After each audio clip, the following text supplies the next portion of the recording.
Halo semuanya, kali ini aku dan kamu, kita akan sama-sama membaca buku yang berjudul Bye Bye Stress oleh Nurul Khomaria. Bab 3, Deteksi Diri Terhadap Stres. Stres menyertai tiap detik kehidupan kita. Untuk mengelola stres dengan baik, langkah pertama adalah dengan mengenali gejala tubuh yang sedang mengalami stres. Pola stres selalu sama, yaitu stres, gejala, sakit. Seperti yang telah kita bahas, stres yang berlarut-larut akan menyebabkan kita mudah jatuh sakit. Hal ini disebabkan energi yang kita miliki akan tersedot untuk melawan stresor sehingga tubuh dan mental dalam kondisi normal kembali. Kuncinya adalah mengenali gejala secara cepat dan menghubungkan gejala tersebut dengan stres yang terjadi sebelumnya. Gejala-gejala yang tampak dan dirasakan tiap individu berbeda. Apa yang menjadi tanda stres seseorang mungkin merupakan pertanda penyakit bagi orang lain. Misalnya, sakit perut yang berupa kembung dan diare bisa merupakan gejala stres atau psikosomatis, atau bisa memang gejala klinis karena salah makan. Contoh kasus, A selalu sakit perut apabila hari Senin. Setelah ditelusuri, ternyata pada hari itu ada meeting bagian dan A belum siap menyampaikan laporan hasil kerjanya. Maklum, kemarin hari Minggu, waktu banyak dihabiskan untuk rekreasi keluarga dan banyak sindrom I hate Monday. Sangat sering dijumpai siswa-siswa yang mengeluh sakit kepala, sakit perut, demam pada hari-hari tertentu. Setelah ditelusuri, pada hari itu ada mata pelajaran yang menjadi momok siswa tersebut, misal matematika, atau akan berhadapan dengan guru yang galak dan tidak simpatik, sehingga menyebabkan siswa tersebut stres. Gejala-gejala stres dapat dibagi dalam 3 kategori, yaitu fisik, emosi, dan perilaku. Berikut ini berbagai gejala yang dimulai dari gangguan yang menimbulkan iritasi kecil, selanjutnya bisa memburuk secara progresif dan mengakibatkan penyakit serius. A. Berbagai gejala fisik.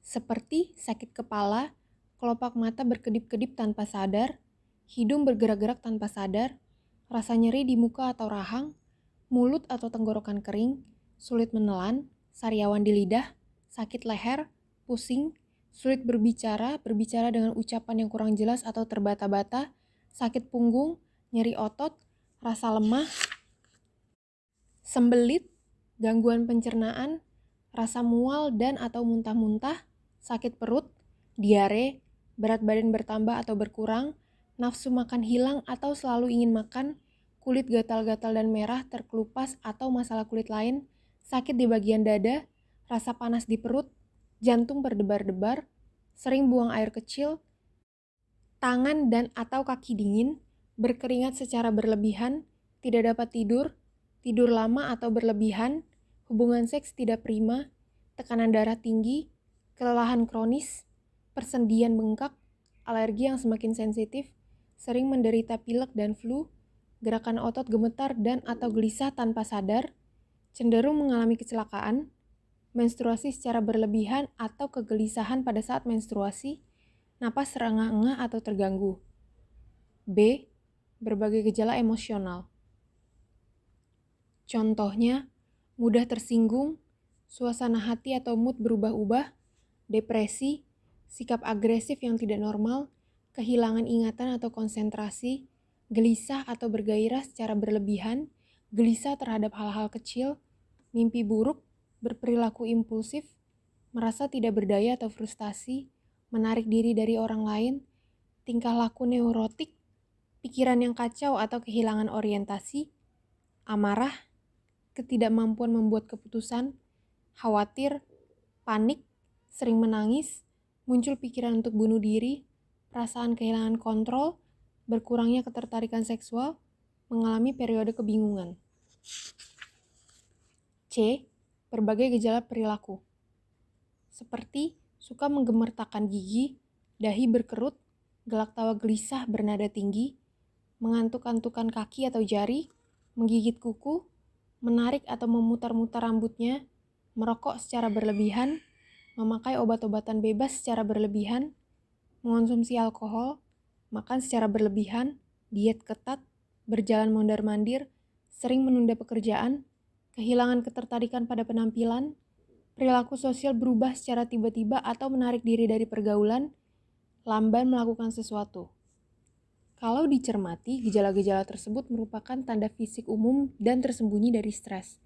Coba saja kita lingkari item-item yang sesuai dengan kondisi yang kita alami saat ini, baik yang bersifat fisik, psikis, dan perilaku. Semakin banyak item yang kita lingkari, berarti saat ini kita sedang mengalami stres. Dengan belajar mengenali berbagai tanda kecil, menjadikan kita lebih waspada terhadap sumber stres dalam diri. Dengan demikian, gejala stres dapat ditangani sehingga tidak menimbulkan hal-hal yang kronis.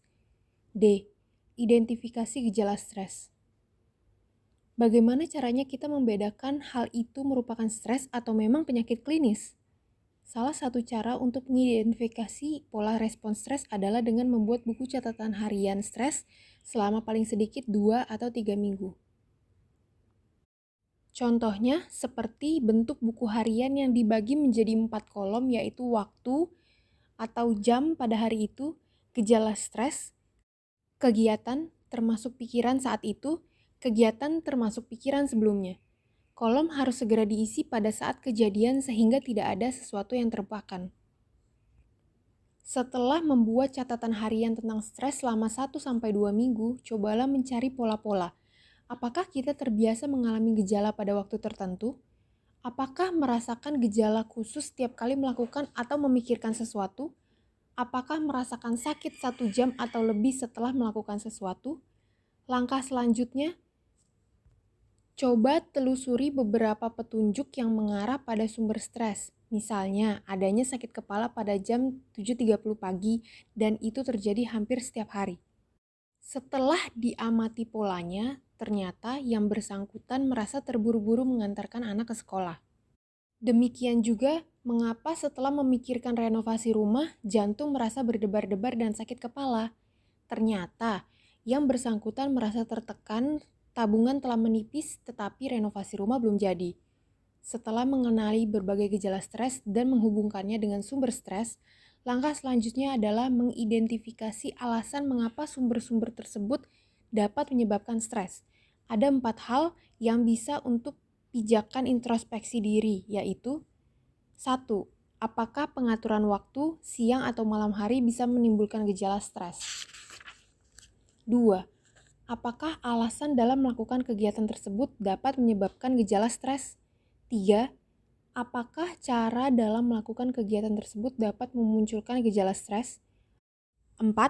Apakah jumlah waktu untuk menyelesaikan tugas tersebut dapat menyebabkan munculnya gejala stres?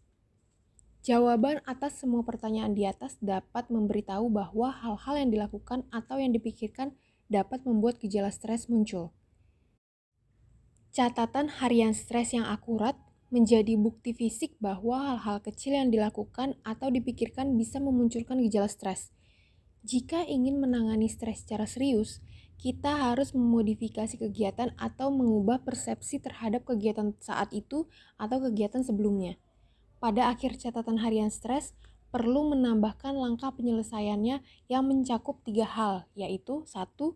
Penyebab pasti dari gejala stres. 2. Alasan mengapa kegiatan tersebut menyebabkan stres. 3. Pemecahan masalah untuk menghilangkan gejala yang muncul. Misalnya, A. Masalah yang berhubungan dengan waktu. 1. Penyebab sakit kepala terburu-buru mengantarkan anak ke sekolah. 2. Alasan gejala, pengaturan waktu, merasa tidak cukup waktu untuk melakukan semuanya, merasa terburu-buru. 3. Pemecahan masalah. Bangun lebih awal, melakukan pekerjaan yang penting dan mendesak saat itu, dan tidak menunda pekerjaan. B. Masalah yang berhubungan dengan alasan kegiatan. 1. Penyebab jantung berdebar-debar, yaitu memikirkan renovasi rumah yang belum jadi. 2. Alasan gejala, tabungan semakin menipis sedangkan renovasi rumah belum jadi. 3. Pemecahan masalah. Renovasi sebagian rumah sesuai dengan budget yang tersedia dan menetapkan bagian-bagian yang akan direnovasi. C. Masalah yang berhubungan dengan cara melakukan kegiatan. 1. Penyebab gelisah yaitu menjemput anak ke sekolah. 2. Alasan gejala, belum selesai mempersiapkan makan siang. 3. Pemecahan masalah. Pengaturan waktu seperti masak lebih awal, mengatur kegiatan lebih efisien seperti belanja sayur sehari sebelumnya dan disimpan di kulkas sehingga bisa masak lebih pagi. D. Masalah yang berhubungan dengan jumlah waktu penyelesaian tugas. 1. Penyebab kelelahan yang teramat sangat yaitu menyelesaikan pekerjaan rumah. 2. Alasan gejala, diselesaikan sendiri, tidak cukup waktu karena harus bekerja di luar dan mengurusi rumah tangga. 3. Pemecahan masalah, yaitu pembagian tugas dengan pasangan atau tidak semuanya dikerjakan oleh istri saja. Sebagian pekerjaan didelegasikan ke pihak ketiga yaitu pembantu. Catatan harian harus diperiksa setiap hari agar sebagian atau seluruh gejala dapat diatasi dengan segera. Dengan belajar mengenali gejala dan menuliskannya secara akurat, seseorang akan mampu dengan cepat menangkap sinyal kalau suatu ketika mengalami gejala stres dan dengan mudah mencari alternatif pemecahan masalahnya. Toleransi terhadap stres. Kepekaan kita menangkap sinyal stres atau menghadapi suatu permasalahan berbeda. Seringkali suatu peristiwa tertentu bisa mengakibatkan stres pada sebagian orang, namun tidak demikian halnya bagi orang lain. Apa yang sebenarnya menyebabkan kita rentan terhadap stres? Kita menderita stres tergantung pada hubungan antara bagaimana persepsinya terhadap suatu peristiwa dengan toleransi atau daya tahannya terhadap stres. Kedua faktor tersebut di atas sangat dipengaruhi oleh 1. Kepribadian yang bersangkutan. Menurut Friedman dan Rosman, orang dengan tipe kepribadian tertentu memang mudah terjangkit stres. Tipe kepribadian yang dimaksud adalah tipe A dengan ciri-ciri perfeksionis, selalu terburu-buru, tidak sabaran, ambisius, kompetitif, segala sesuatu tertarget, berorientasi pada prestasi, agresif, memiliki pengertian yang keliru tentang urgensi waktu, sering bergerak cepat, berbicara cepat, dan tidak sabar dalam mendengar, dan lain-lain.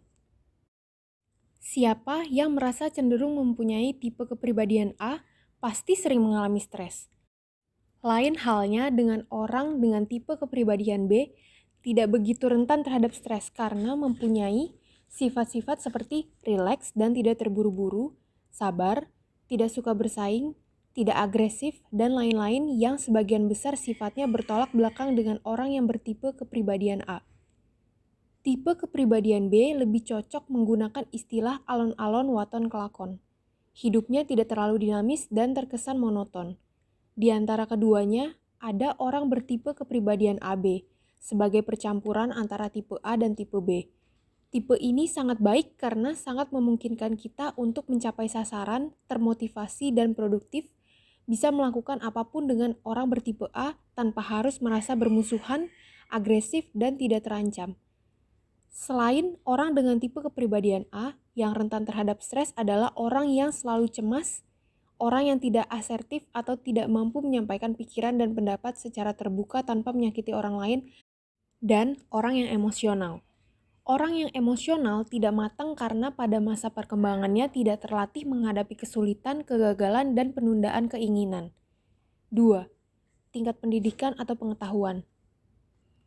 Pendidikan dan pengetahuan merupakan ilmu dan keterampilan yang kita miliki. Semakin mempunyai ilmu dan keterampilan, kita tidak mudah mengalami kecemasan dalam menghadapi permasalahan karena kita umumnya lebih siap dengan alternatif-alternatif pemecahan masalah yang ada.